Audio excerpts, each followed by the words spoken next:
Parte 2, capítulo 6. Obrar bajo demanda.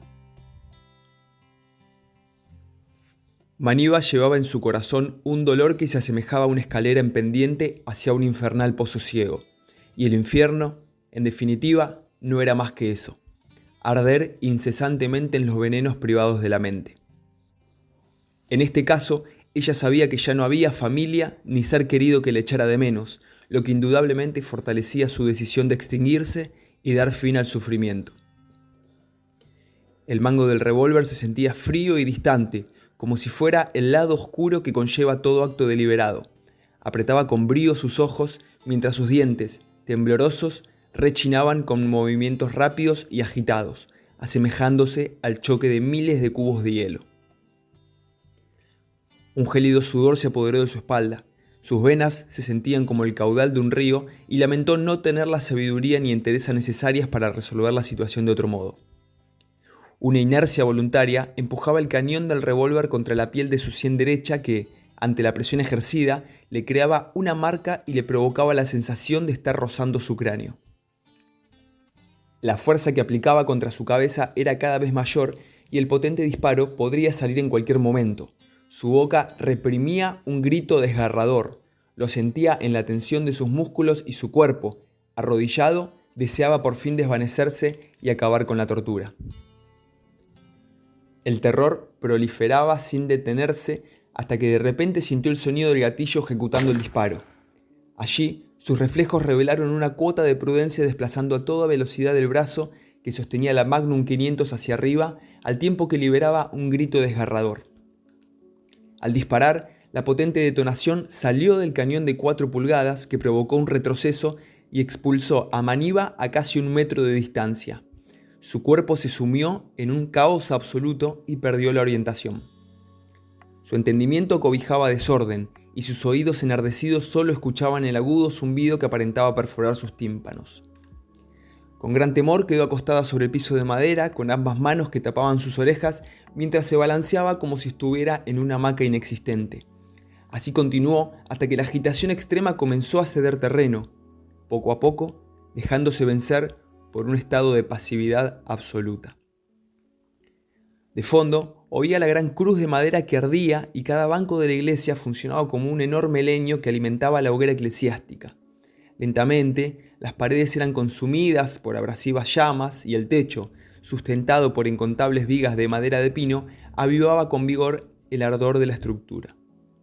La iglesia se había transformado en una gran obra de fuego que alcanzaba incluso los arbustos lindantes, proporcionando un paisaje estremecedor y escalofriante. A medida que el incendio crecía, las voces se acallaban. Un último grito desgarrador se desvaneció, dejando en la soledad de la noche el eterno crujido de la cruz de madera. De forma paulatina, ésta se desmenuzaba deviniendo en cenizas que caían encima de los vestigios de concreto que en unos minutos se convertirían en escombros. La noche se fumó, dando paso al crepúsculo que inició su ritual diario, iluminando el cielo con una ínfima franja roja en el horizonte. Aún las cenizas permanecían vigentes y con ellas las terribles consecuencias. Cientos de cuerpos calcinados y muchos otros sometidos a la asfixia extrema eran la expresión concreta de una exposición directa al interior del infierno. Juguetes, zapatos y latas de comida quedaron como evidencia real. Paredes supervivientes expresaban en su fachada marcas de manos desesperadas de varios tamaños cuyo arrastre descendente confirmaba la agonía. El humo de las brasas era lento pero incesante. Desde la superficie ascendía hasta el cielo, esfumándose en las inmensidades y allí se perdía para nunca regresar. Sin saber cómo, en algún momento de la noche, Maniva se había desplazado desde el centro del contenedor hasta uno de los laterales para continuar sumida en un profundo sueño. Los primeros rayos de luz provenientes del amanecer arrojaban claridad sobre todo el pueblo de Lagdemesla e incluso se inmiscuían insolentemente sobre el orificio lateral del contenedor, impactando justo en su cara. En ese momento se despertó encandilada y se apartó de inmediato. Su mano derecha tapó su rostro y con la izquierda frotó sus ojos para finalmente ver la luz de frente. El sitio estaba invadido por una refulgencia solar que ingresaba no solo por el orificio lateral, sino que también lo hacía por el agujero que ahora se exhibía sobre el techo realizado por la Magnum 500. Observó hacia todos lados y comprobó que el rectángulo de acero era tanto su refugio como su prisión. A pesar de estar protegida en esa estructura inviolable, segura y a resguardo, también estaba recluida, atrapada, confinada y sometida a los distintos escenarios que allí ocurriesen. Era su salvación, pero también su cautiverio, su suerte y a la vez su desgracia, su conveniente defensa y la privación de su libertad. Bajo una confusión casi cegadora, observó hacia su alrededor y notó los objetos apilados en la esquina. Percibió las partículas de aire que flotaban lentamente en el rayo de luz como si fueran hermanas alegremente danzantes que se regocijan bajo un farol parisino. Se paró con dificultad y sus rodillas parecieron quejarse. Caminó unos pasos y luego posó su oído sobre el lateral del contenedor con el afán de analizar el entorno. Solo oyó el ruido de los pájaros. Era un cantar suave y constante, de sonidos parejos y simétricos que daban la impresión de un pueblo sereno y en completa tranquilidad. Se sintió confundida ante semejante sosiego. Se dirigió hasta el orificio lateral intentando no ser encandilada por el haz de luz y con su ojo derecho trató de divisar el paisaje externo. La iglesia ya no estaba, pero no podía ver los escombros por los árboles y las casas que se interponían. De pronto, el canto de los pájaros inyectó en su espíritu una paz inusitada que al entreverse con la acogedora calidez solar la hizo replegarse sobre uno de los laterales. Se sentó, atrapó aire por su nariz e intentó rememorar todo lo sucedido. Su estómago crujió con fuerza recordando que estaba vacío. Se miró los brazos y piernas cubiertos de lodo seco que daban cuenta del ocultamiento en el pantano y agudas imágenes mentales penetraban en su cabeza como destellos de una cámara fotográfica. Las 10 huellas dactilares apretaron su cabeza con fuerza realizando movimientos circulares, masajeó ambas sienes e impaciente comenzó a caminar en círculos deseando que esas crudas imágenes se evaporasen hasta que, agobiada, apoyó ambas palmas de sus manos sobre el acero lateral y bajó su cabeza en señal de resignación. Fue inevitable que segundos después brotara una lágrima y se deslizara por su mejilla. La evidencia le mostraba a Maniva una clara contradicción. A pesar de que el encierro le resultaba opresivo, el real sometimiento se hallaba puertas afuera, donde actualmente gobernaba una calma inusitada. ¿Qué debería desear? ¿Hacia qué pretensión debería inclinarse su alma? Era tal el caos psicológico que solo deseó replegarse en una esquina e intentar no pensar para así evitar enfrentarse directamente con el desconcierto. Allí cerró sus ojos. Un paisaje negro estaba conquistado por incontables luces chispeantes que se desplazaban a velocidades hiperbólicas, como si fueran millones de luciérnagas desordenadas dentro de un frasco de vidrio. El incómodo desorden mental terminó por derrotarla, obligándola a abrir sus ojos pausadamente. Observó aquella montaña de elementos que había permanecido allí durante todo este tiempo. Al haber manipulado cada uno de esos objetos, lo que la desorientaba era su diversidad. No lograba hallar una conexión lógica que le permitiese unir cabos, agrupar hipótesis o combinar suposiciones. Optó por tomar la caja de fósforos y encendió uno. Miró fijamente la llama hasta que el vástago de madera se consumió y, justo antes de quemarse el dedo, sopló con intensidad. Dejó la caja en el suelo.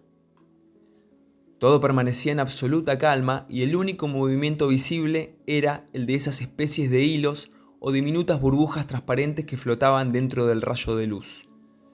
Desde lo lejos sopló con fuerza intentando mover estos cuerpos flotantes, los que, para su sorpresa, al cabo de unos segundos, se desplazaron como moscas voladoras.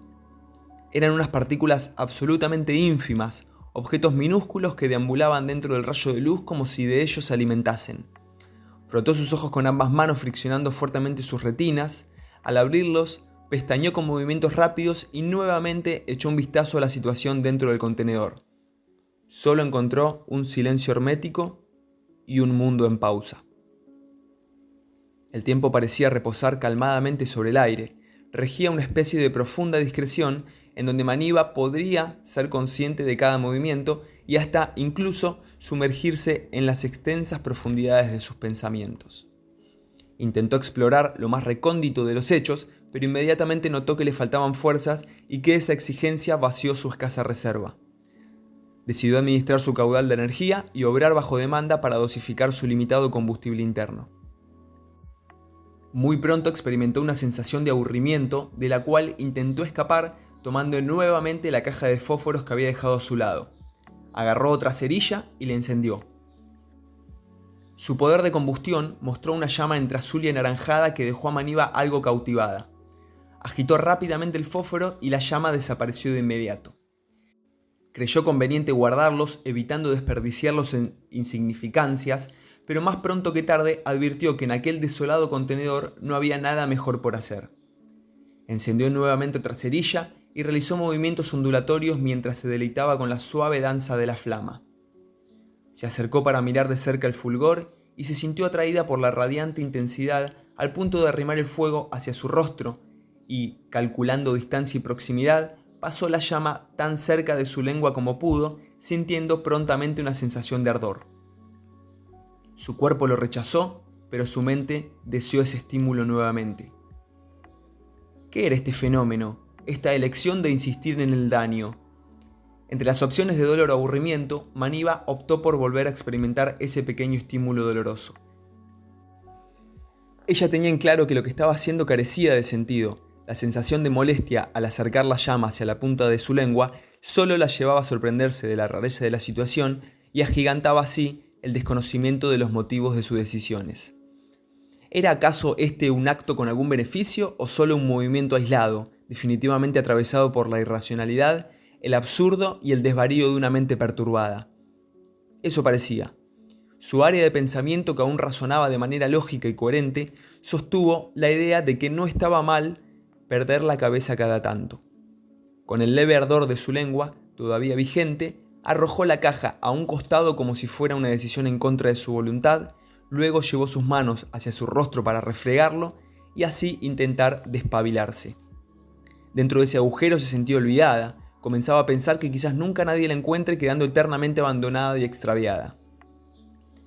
Al visualizar ese desenlace, imaginó que la soledad podría tener ciertos destellos de belleza, pero la aterrorizó la idea de quedarse allí, sola, con sus propios pensamientos de hoy y para siempre, apartada de la sociedad como en una terapia del silencio, lo cual la conduciría sin preámbulos hacia un crudo y doloroso confinamiento en solitario. Se hicieron las primeras horas de la tarde. El sol poco a poco comenzaba a ocultarse, exponiendo una danza descendiente que como resultado debilitaba la claridad que ingresaba en el contenedor a través de los dos orificios. Examinó el entorno y reparó en que los rayos de luz habían perdido fuerza, ofreciendo una iluminación tenue. Maníba se puso de pie, estiró sus músculos para desentumecerse y comenzó a caminar por allí dentro mientras contaba los pasos como una estrategia para mantenerse cuerda. Luego de un momento, se dirigió hacia la puerta para empujarla nuevamente con las pocas fuerzas que conservaba y al no obtener éxito alguno, golpeó con la palma de su mano el acero en señal de frustración. Pronto la noche comenzó a hacerse presente y con absoluta placidez los grillos iniciaron su ritual nocturno dejando a la Agdemesla bajo un profundo remanso. Las nubes de color gris se habían comenzado a golpear en el firmamento como una estampida de bueyes mientras arrojaban estridencias que aparentaban una feroz discusión entre lo más alto del cielo y lo más profundo de la tierra. Tras liberarse un diluvio, Maníba comenzó a escuchar una especie de chasquido regular que resonaba en el centro del contenedor. Era un sonido simétrico y parejo, ajustado a un tiempo constante. Dirigió por instinto su mirada allí y con la ínfima iluminación que la situación le ofrecía, percibió que no era otra cosa que gotas de agua filtrando y cayendo por el orificio superior. Para cualquier ser humano solo era agua de lluvia, pero para Maníba era un manantial de hidratación, el líquido más preciado y puro. Se abalanzó justo por debajo del orificio, posó su boca y la utilizó como un gran embudo, conduciendo el tesoro directo hacia su garganta, tras lo que experimentó un alivio que le provocó un placer inexplicable. Al sentirse satisfecha, Maníba dio un paso hacia atrás y dejó que el agua cayera sobre la palma de su mano. Observó aquel orificio con ojos húmedos y solo pensó en estar agradecida con la sabia naturaleza por haberla ofrendado con semejante recurso. Con evidente emoción cerró sus ojos, decidida a transportar toda su atención hacia el agua golpeando contra su mano, pero un golpe consistente y robusto contra el sólido panel de acero proveniente del exterior la estremeció. Con lentitud, Maniva caminó hacia allí y posó su oído derecho sobre el lateral. A pesar del intenso ruido exterior provocado por el impacto de la lluvia contra el techo, sumado al murmullo constante emanado por la cortina de agua, se escuchó una respiración jadeante que parecía solicitar ayuda. Ella comprendió inmediatamente que este sonido era real y no producto de su imaginación. Maniva golpeó fuertemente el panel lateral con su mano derecha y con voz temblorosa e inquisitiva preguntó: ¿Quién está allí afuera? Más allá de comprender que corría el riesgo de ser descubierta por un miliciano, confió en su instinto. ¿Qué? ¿Dónde estás? ¿Quién eres?, respondieron desde el exterior. ¿Quién eres tú? Contesta, insistió Maniva. Yannick, me están persiguiendo y quieren asesinarme. Ella encontró una mínima calma en el hecho de hallar a alguien en su misma situación, pero simultáneamente la atravesó un desconcierto devenido en terror al corroborar que las garras letales del genocidio continuaban acechando a la Agdemesla. «Destraba la puerta y entra», le gritó ella. Apenas terminó de pronunciar estas palabras, el sujeto corrió hacia la puerta y aplicó una fuerza extraordinaria, puesto que el óxido dificultaba el normal deslizamiento de las trabas. Al escuchar el movimiento, ella se dirigió hacia allí y esperó impacientemente que la puerta se abriera. Oyó desde el exterior el jadeo del sujeto y unos segundos después el deslizamiento de las trabas. Al abrirse mínimamente la puerta, en los ojos de Maniva comenzó a exhibirse una magnífica luminiscencia que con un débil resplandor nocturno alumbró parte de su rostro, y este ápice de claridad también bastó para que ante ella se presentase el extenuado y abatido rostro de Yannick. El encuentro duró tan solo 2 segundos y fue fugaz como un cometa, tan breve como un pestañeo, tan apresurado como la foto de un instante. En esa efímera imagen, Maniva advirtió un joven rostro masculino sacudido por el miedo, revuelto por el diluvio, con ojos estremecidos, y su cara de pánico era el fiel reflejo de la atrocidad de la persecución, ya que los perpetradores vociferaban a la distancia y emitían gritos de festejo como cazadores furtivos hallando una presa en peligro de extinción. Yannick giró rápidamente su cabeza hacia su izquierda y visualizó a los milicianos a una distancia aproximada de 80 metros, por lo que comenzó a correr mientras una lluvia incesante ofrecía un panorama aún más dramático. Con la puerta del contenedor abierta, el encierro se transformaba en emancipación. La incertidumbre transmutaba en esperanza y el aislamiento absoluto viraba hacia el libre albedrío. Permanecer o no permanecer ahora dependía de su decisión. Tantas opciones dejaron perpleja a Maniva, quien, aún absorta y habiendo alcanzado un deseo que parecía definitivamente sepultado, se preguntaba desde lo más profundo e íntimo de su alma: ¿qué voy a hacer con tanta libertad?